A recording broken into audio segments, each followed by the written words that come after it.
Um, okay, I think I'm recording. So, hey guys, my name is Paul, and the reason I am recording this video is I have just decided, I decided a while ago that I was going to get my real estate license as kind of like a side project. A little about me: I am full time in the Army National Guard. I'm a recruiter, so real estate is just something I've always been interested in.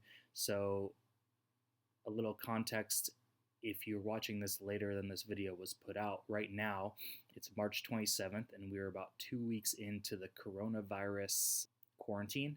So, what I'm doing is I'm studying for the real estate exam just by going through the book and learning all about it.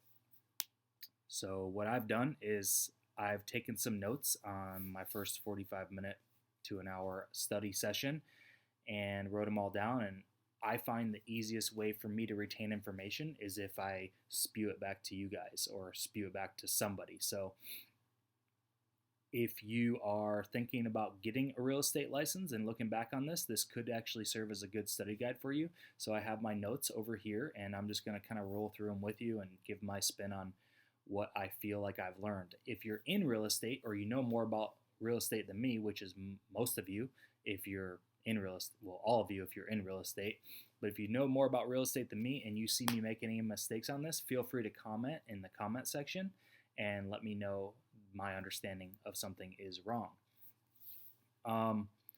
So all these notes, you can find these on my website. It's coachpaulduncan.com. I also do endurance coaching. So I'm just going to put that on my blog here, and I'll also put a link in the description if you want to actually go through and look at my notes. All right, so let's get started. So the first chapter is basically real estate versus personal property. So what this boils down to, there's two different classes of property. One is real property, the other is personal property. So the first section just kind of talks about the differences between the two. So real property is also known as real estate. That includes the land and anything that's permanently attached to the land. So that would be the house or the garage. That is permanently attached to the land, and that is real estate or real property. If a structure is not attached to the land or permanently fixed to the land, meaning it can be moved, it's not real property. That would be considered personal property. So in terms of real property, the rights and interests that come with ownership of real property extend from the surface of the land, so the actual ground that the property sits on, the subsurface beneath the land, so below the ground, and then the air above the land. So that circle or that sphere around that property is all included in the real property or the real estate. Now, personal property is, again, anything that is on that property, but it can be removed when the property is sold. So an example of that would be a camp trailer or a lawnmower. So the main determining factor between real property and personal property is whether or not it's permanently fixed to the land. So if it can be moved, it's personal property. If it can't be moved, it's real property. Moving on. So there's exceptions to this rule when personal property becomes real property or part of real estate. So these exceptions are referred to as fixtures. So a fixture is an object or material that used to be personal property. It became a fixture when it became attached to the real property. So an example of this is, let's say I go to I have a property, right, and I have a patio, or I have a property. I go to the lumber store. I buy a bunch of wood. I build a deck on my house, right? Now it's permanently attached to that house. So that lumber, which was personal property, became a fixture. It became a fixture when I built that deck. Okay, now it's a fixture. Now it's part of the real estate. Okay, it's attached to the real property. It's not going to be removed. Okay, many improvements can be considered fixtures as well, such as planted trees, bushes, custom-built bookcase, outdoor hot tub. Anything along those lines are also considered fixtures. So the act of permanently attaching an object which is considered to be a personal property to real property is known as annexation. So when I install that hot tub It's annexation. Okay, I'm taking my personal property and I'm making it a fixture. So there's also situations where real estate can become personal property. That's through severance. So severance is the act of separating an object from real estate, from real property, effectively changing it to personal property since it's no longer attached. Okay, so there's some legal tests. There's a list of legal tests that they're going to go through when you're going to go through when determining while trying to determine whether something is a fixture or if it's going to be personal property. So the most important thing is the intent. So when the object was installed, was it intended to become a permanent fixture to the property or not? So an example would be a barbecue grill. If I go buy a barbecue grill and I install it into the foundation of my patio, it's pretty reasonable to assume that that was intended to be a permanent fixture. Now, if I have a grill that sits on wheels and I can roll it away, that's personal property. The intent is different. Now, number two is the method of attachment or the method of annexation, which we already talked about what that means, right? So this refers to the extent in which an object has been attached to real property. So my understanding is, so let's say a bathroom mirror. A bathroom mirror could either be glued on the wall or it could be nailed to the wall. So if it's glued on the wall, it would be a fixture because now it's permanently attached to that wall. Now, if it was nailed to the wall and I can pick it up and move it when I move out, it's personal property. The adaptation of the item. So if that item was custom made for that real estate, such as an aquarium manufactured to fit into a curved wall, that would be considered a fixture because it's being customized to fit the structure of the home. Now, if I just have an aquarium sitting on a counter, that's personal property. I can take it.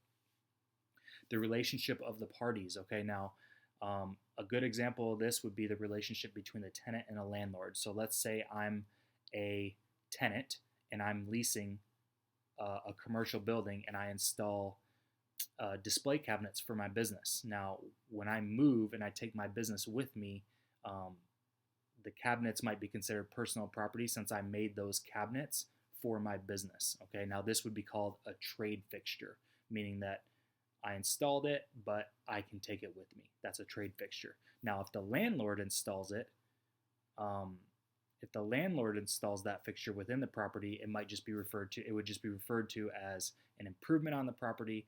Thus, it's just a fixture. And then the last thing is the general understanding between the parties. So contracts and rental agreements is where this comes into play. So going back to the house, let's say I own a house. I'm going to sell that house.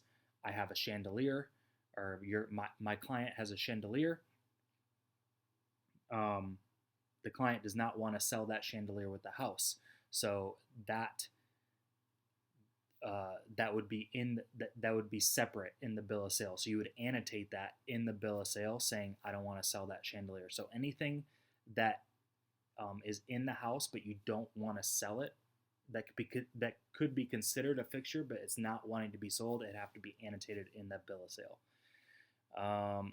Okay, appurtenances. I think I'm pronouncing that right. Appurtenances. That's rights that are attached to the land. Such as like an in-ground hot tub, a shed, anything along those lines. Those would stay with the land in the event of transfer or upon the transfer of the ownership. Okay, and then emblements are so emblements. Let's say I'm a tenant and I grow some carrots or I have a garden. Depending on the contract, I may have the rights to harvest those carrots or that garden after I'm done renting that land. Now that would all be based on the contractual terms, but that would be called an emblement. Okay, then the last thing that I got to today was the characteristics of real property. Didn't get too far into this one, but basically the main thing to understand about characteristics of real property, the land is going to include, we talked about this earlier, the land includes the airspace overhead, the surface area of the earth, so the acreage of the actual land, and then the subsurface, which is like the ground beneath it, and that extends all the way to the center of the earth.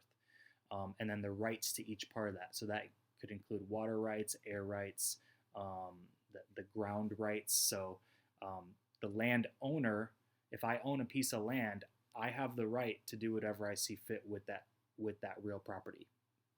So that could be using the parking lot, making windmills to generate power, or even digging for natural resources if it's my property.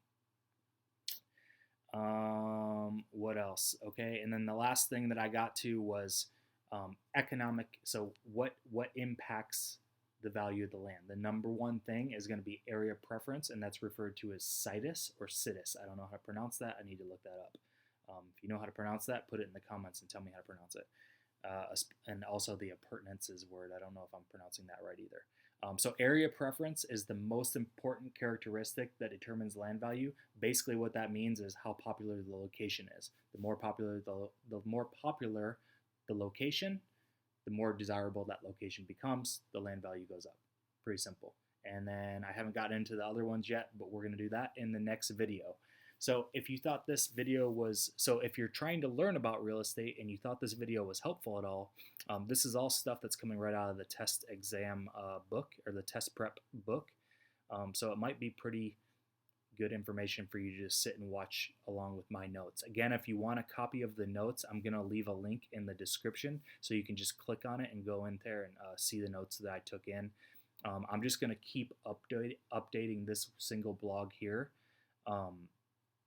every time I do this. That way, as I do this, you can see all of it. So if you're watching this a month from now or 2 months from now and I'm done with this whole thing, you should be able to see all my notes written down. Again, if you found this helpful, if you found this interesting in any way, please give the video a like. I'm trying to grow this YouTube channel. I do a lot of different things on the channel. I do food reviews. I do Army information because I'm a recruiter for the National Guard. And now it looks like I'm doing real estate information. So if you find any of this interesting, please consider subscribing to the channel and make any comments that you can. If I got any of this stuff wrong, please let me know because I want to know. All right. So if you're into real estate, you have any tips for me, let me know that as well. Let me know that as well. Until next time, I will see you later.